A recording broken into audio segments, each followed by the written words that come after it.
Valy miarabantsika rehetra indray amin'ny anaran'i Jesosy Tompo manana fiadanan'ny Tompo aminao sy ny ankonanao. Tonga indray ny fotoana izay andraisantsika ny tenin'Andriamanitra dia ny sakafom-panahy izany. Ny tenako moa no voatendry hitondra ny tenin'Andriamanitra androany dia amin'ny fanetsetana tanteraka no hitondrako. Anekeko ho fitaovana hitondra an'izany teny izany. Alohan'izany anefa dia ndaontsika hiarivavaka mba tena hoe ny fanatry amin'ny fanahy ny ameno sy ameno anao amin'izao fotoana izay andrenesanao ny tenin'Andriamanitra izao ka hiarivavaka aritsika amin'ny anaran'i Jesosy. Aleloia. Rainay masina tsara indrindra rainay ianao amin'ny anaran'i Jesosy Kristy Tompo. Mbola faly midera sy mankalaza ary manome voninahitra ny anaranao indray izahay Jesosy raha tonga eto amin'izao fotoana izao eno ny teninao Tompo naiza misy anay ary na fotoana manahoana na fotoana manahoana na andrenesanay amin'izao teny izao dia mankasitraka anao izay satria mbola fitiavanao anay Jesosy no mbola andrenesanay indray izany hoe teninao izany ka anio ara Tompo raha hitondra ny teninao dia mpanompo masoa Jesosy ka mangataka ny famindraponao raha misy tsy araka ny sitraponao ka nataoko dia mamela ary mamindrafo amiko ary mamindrako fo amin'izay rehetra mandre ny teninao Jesosy io. Ianao no naniraka hitondra an'izany teny izany araka ny maha-fitaovana any Jesosy dia mangataka anao Tompo ny teny mba hiasa eto ary hiasa mahery eto ny ozotry ny fanahy-masonao hitondra an'izany teny any am-pon'ny olona ka omeo folona ka ny tsirairay avy Tompo mba tena hoe aniriny ny teninao ka tsy ho mpiaim-panadino hamitaka ny tenanay izahay fa ho mpiaim-pankatoa mba ho tena zanak'Andriamanitra tokoa amin'izao fiainana eto ambony tany izao ka dia mitenena indray ara Jesosy fa mivonin-keno anao izay mpanomponao ho anao ny terasina tsarasatra sy ny voninahitra fa ny fahavalo kosa izay mpangalateny tsy ambinina ary tsy anakeritsana-pahefana na amin'ny saina amin'ny tena fanahy amin'izao fotoana izao amin'ny anaran'i Jesosy Kristy Tompo. Aleloia. Amen. Ny tenin'Andriamanitra izay hovakintsika dia hoentiko ianao raha manana baiboly ianao ka eo akaikinao ny baibolinao dia asaiko mihitsy ianao hoe sokafo ny baibolinao dia ndaontsika hiara-mamaky ny tenin'Andriamanitra hiara-ndinika ny tenin'Andriamanitra dia ny teny izay hovakintsika dia atao amin'ny Isaia 7:50 andiny 12 sy ny 13 dia ny vaky toy izao ny soratra masina manao hoe amin'ny anaran'i Jesosy izao no hanambarany fahamarinanao ary ny asanao dia tsy asoanao. Raha mitaraina ianao dia aoka ireo marinao no hamonjy anao nefa ongan'ny rivotra avokoa ireo sy ho lasany tsiodrivotra malemilemy azy fa izay mialoka amin'ny kosa no hanana ny tany sy andovan'ny tendrombohitra masina. Amen. Izay tenin'Andriamanitra fohy dia fohy izay no hoentinao antsika ary raha omena aloha hevitra moa ny tenin'Andriamanitra dia ny hoe ny fahatokinan'Andriamanitra. Ny teny eto dia misy hevitra anankiroa ambaran'ny tenin'Andriamanitra eo ny hoe ny fitokina amin'ny maro izany ny dikany hoe matoky amin'ny maro izany hoe fitokina amin'ny zavatra hafa ankoatran'Andriamanitra izany. Eto kosa ny ao amin'ny faharoa nefa izy dia miteny fa izay mialoka amin'ny kosa hozy izy no hanana ny tany sy andovan'ny tendrombohitra masina. Amen. Hiaraka izany tenin'Andriamanitra izany dia ho raisintsika ilay hevitra voalohany hoe mitoky amin'ny zavatra ohatra ny efa manana an'i Jesosy moa izany no efa hoe mpivavaka izany efa nandray an'i Jesosy ho tompon sy mpamondro ny fiainany. Ny mpino kristianina moa dia indraindray lazain'ny olona fa adaladala mihitsy ny amin'ny finoana satria rehefa ao anatin'ny olona izay finoana izay ka tena rehefa olona tena mino sy matoky an'Andriamanitra ilay olona anankiray nandray an'i Jesosy tamin'ny sy mpamonjy ny fiainany fa na zavatra mbola tsisy arany dia hitokiny hoe ho tanteraka ny fiainany iny. Dia eo ny olona mety mieritreritra hoe adaladala satria zavatra mbola tsisy izany nefa dia hitokiana sahady. Ohatran'ny zasy ianao zao izay mandray an'izao tenin'Andriamanitra zao dia mino fa manam-pinoana ianao ary mahatoky koa ianao hoe andovan'izany hoe fiainana mandrakizay izany rehefa nandray an'i Jesosy tamin'ny sy mpamonjy ny fiainanao ianao izy moa tsy hatoky hoe andovan'ny lanitra na dia olona tsy mino aza rehefa maty dia mbola misy mieritreritra ihany hoe andovan'ny lanitra izy rehefa miala ety. Dia ny eto ny tenin'Andriamanitra dia miteny misy hoe izao izy ny anambaran'ny fahamarinanao ary ny asanao dia tsy asoanao raha mitaraina anao dia akoreo marinao no hamonjy anao. Eto izany dia misy teny ohatrany hoe teny fananarana zany ho an'ny olona izay mitoky amin'ny zavatra hafa ankoatra n'Andriamanitra. Ohatra manana olana zao dia mety hoe vao misy ny olana iny tonga dia lasa miantso namana, miantso olona, mitanto vondry, izany hoe andisona dia mahatsiaro azy hoe Andriamanitra anie mahay zavatra rehetra efa tonga dia lasa miatoraka any amin'ny olona ny fonao sy ny sainao hoe ianona mahavondry anahy satria ianona manana vahaolana ho anahy. Fa tsy mangataka amin'ny Jesosy aloha teny aminy alohan'ny zavatra rehetra fa tonga dia ohatrany hoe ilay olona iny zany ny antokisanao be satria hoe ahavondry anao izy nefa ny zavatra rehetra dia tokony amin'ny tompo aloha ny ametrahana azy izay ihany tompo manoro lalana antsika amin'izay tokony alehantsika. Dia zany fahatokiana zavatra aby izany ohatra koa hoe olona anankiray mivavaka izy efa pakany am-piangonana izy atao hoe kristianina ny anarany dia nefa izy manan-karena dia iny arenany indray no tokiny mihoatra an'Andriamanitra ka ny feveriny fa havonjy azy ny arenany iny na hoe ohatra zao izy manam-bola be dia afaka maka gardien izy hiambina ny tanànany dia mitoky izy fa io gardien io dia mahambina ny tanànany tokoa ka tsy hisy hiditra nafika ao amin'io tokantranony io. Izany akory tsy ratsy izany fa ny zavatra lehibe indrindra dia hoe ny mitoky amin'Andriamanitra rehefa tena ao anatin'ny olona anankiray izany fahatokiana an'Andriamanitra izany dia ataoko na dia hoe tsy mila gardien ary ianao dia ny anjelin'ny tompo miambina anao dia miada-tsaina foana. Dia ny zavatra iray ny zavatra anankiray zany azo amin'ny tsy fahatokiana an'Andriamanitra izany hoe ny fahatokiana zavatra hafa mihoatra an'Andriamanitra zany dia ny tenin'Andriamanitra dia miteny mihitsy hoe raha mitaraina ianao izany hoe raha ianao zany mitoky zavatra hafa ankoatra an'Andriamanitra dia aveo nefa ianao mitaraina amin'ny tompo dia hozy izy ny teny hoe raha mitaraina hozy izy ianao dia aoka ny marinao ny hamonjy anao. Izany hoe tsy hamonjy anao zany izy fa ataony mihitsy hoe ilay marinao ilay zavatra hitokianao io andramo raha mahavondry anao io arenanao io andramo raha mahavondry anao ilay olona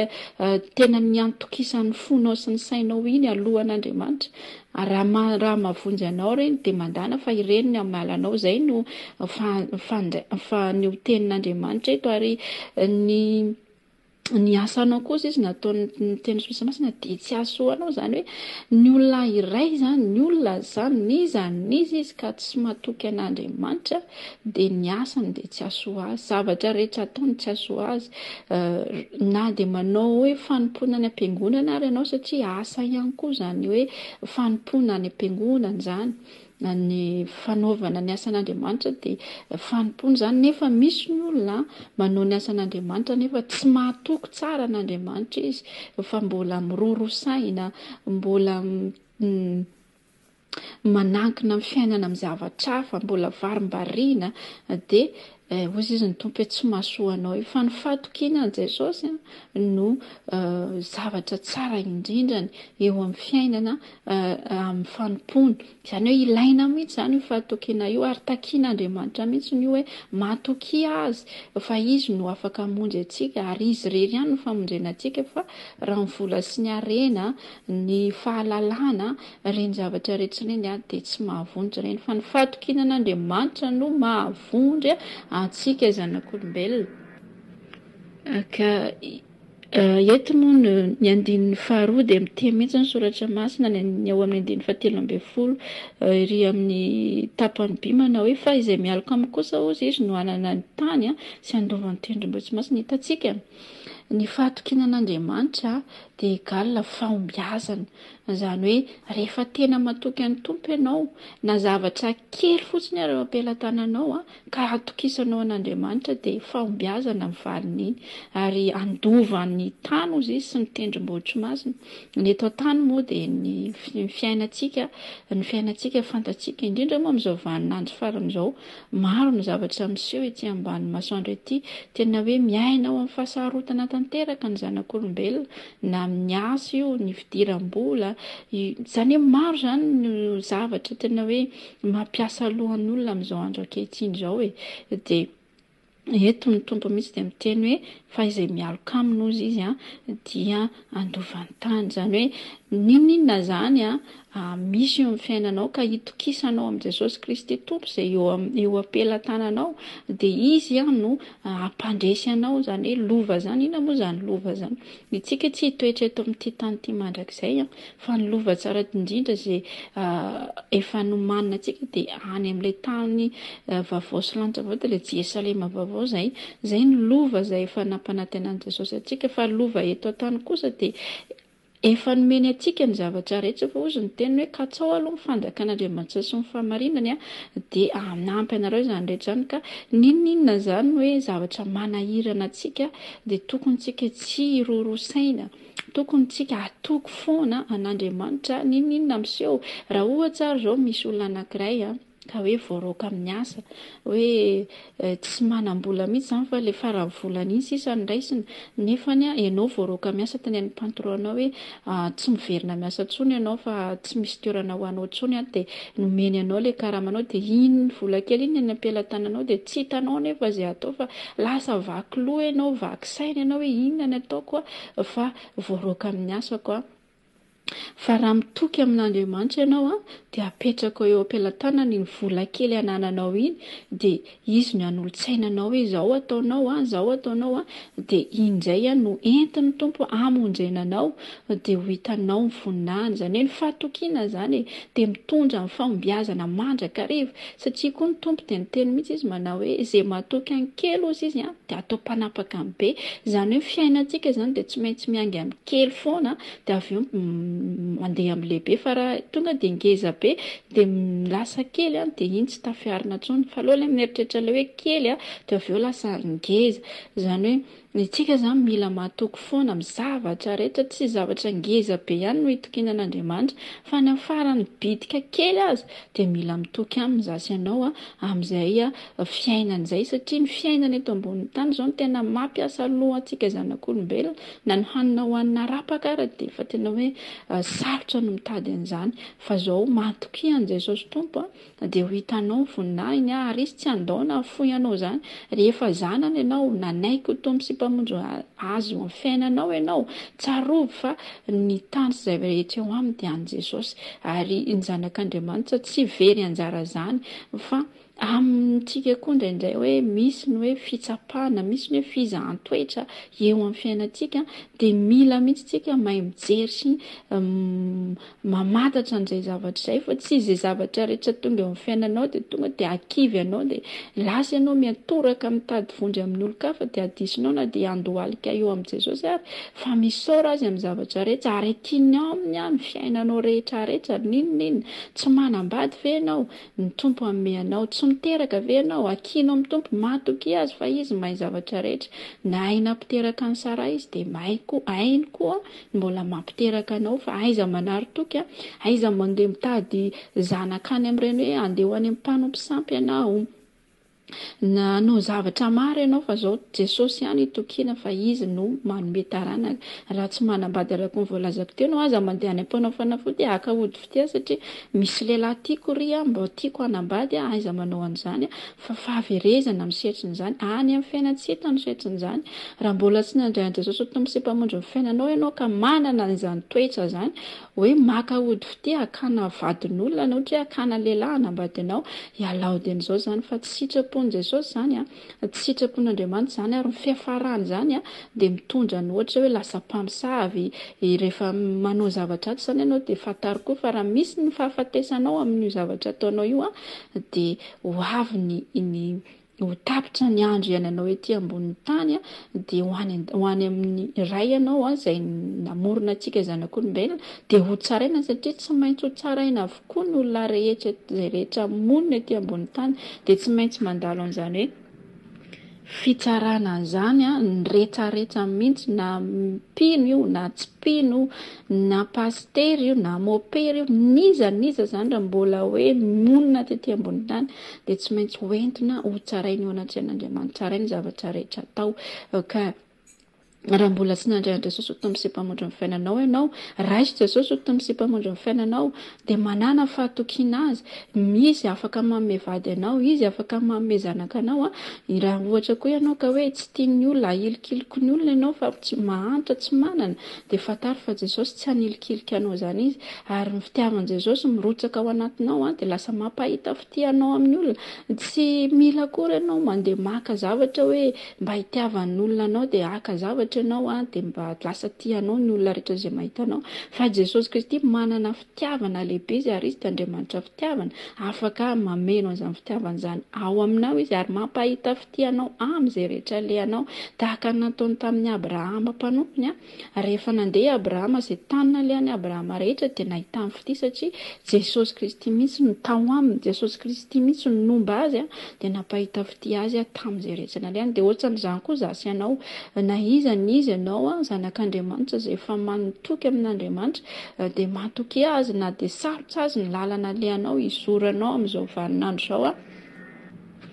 dia aza kivy amin'izany aiza hoe rehefa misy zavatra tsy voavaly ohatra mivavaka anao elaela tsy voavaly dia andeha ianao hitady zavatra any amin'ny andeha hiova lalana ianao hampirafy amin'Andriamanitra amin'ny zava-kafa andeha ho any amin'ny sampy ohatra andeha anontany any amin'ny mpanompo sampy ohatra na koa hoe lasa tsy mahavavaka intsony ianao fa lasa nitorohevitry ny olona sisa ny arahanao fa hoe nitorohevitry ny olona mety havondry anao fantaro fa mazava tsara ny ten'Andriamanitra tany amin'ny dininy 12 eto fa ny olona rehetra izay tsy matoky an'Andriamanitra ka mitoky amin'ny zava-poana mitoky olombelona na matoky ny harena matoky ny zavatra izay mety hoe hita maso dia fantaro tsara fa tsy asoanao zavatra rehetra izay ataonao na inona ataonao na inona ataonao rehefa tsy Jesosy no itokianao fa zavatra hafa tsy asoanao zany fa reraka eo foana ianao na dia hoe miroborobo ary ny zavatra ataonao ka tsy amin'ny fahamarinana tsy amin'ny fahatokinan'Andriamanitra no anaovanao azy dia fantaro tsara fa tsy asoanao zany ka mbola mandeha amintsika ny tenin'Andriamanitra mandeha amiko mandeha aminao izany hoe aiza takalo zavatra hafa Jesosy fa izy foana ataovy priorité voalohany indrindra amin'ny fiainanao izy na sarotra alehanao na inona mahazo anao na aretina io na dia ady tena hoe tena miantra manainao fa zao matokizana Jesosy fa izy tsy hanarainao zany dia asoanao amin'izay rehetra ataonao izy rehefa matoky anazy ianao ny asa rehetra izay ataonao ka atokianao an'Andriamanitra dia izy no miasa ao anatin'izany dia tena hitanao hoe misoa tokoa no ataonao ary ianao indray aza ny tena hoe hidera sy hankalaza amin'ny voninahitra azy amin'izay rehetra ataony aminao fa raha ianao tsy mitoky aminy dia izay ataonao eo dia reraka lavo foana ianao reraka foana ianao dia rehefa misy izany zavatra dia aiza mitoky amin'ny hita maso fa hitokisy Jesosy Kristy tompo ny Andriamanitsika dia tsy hita maso izy Andriamanitra fana aiza manaiky ny olona hoe Andriamanitra tsy hita maso izany ve notokiana amin'ny olona mantsiny ny akabetsahan'ny olona maro dia mitoky zavatra hita masony izy fa tsy mitoky ny zavatra tsy hita masony fa anio kosa mbola manentana anao hoe matokizana Jesosy Kristy tompo ilay Andriamanitra fana azy tsy hita maso izy rery ihany hitokiana izy rery ihany hametrahana amin'ny fiainanao inona ny olanao inona ny manahirana anao ho eto amin'i Jesosy ny problemanao fa izy ny hamondry anao matoana siny ny problema dia tsy maintsy misy ihany koa ny vahaolana izany raha misy ny olana dia tsy maintsy misy ny vahaolana fa ny zavatra takiana amin'izany dia ny fahatokinan'Andriamanitra ny finoana an'i Jesosy Jesosy Kristy Tompo dia ny fandraisana azy ihany koa Tompo sy mpamonjy ny fiainanao mba hiasany amin'ny fiainanao. Mety ianao ao anatiny izao fotoana ianonao an'izao tenin'Andriamanitra izao mety kivy ianao, mety reraka ianao, ketraka amin'ny fiainana ianao nefa ianao mbola tsy nandray an'i Jesosy ho Tompo sy mpamonjy ny fiainanao. Mety efa renao ihany nisy nitory teny an-dalana teny, na teny amin'ny radio teny, na teny amin'ny tele teny, fa tsy nirararianao satria vaky loha amin'ny fiainana ianao fa androany matoa ianao mbola mandray an'ity teny ity. Dia anao indrindra ny teny hoe tianao Jesosy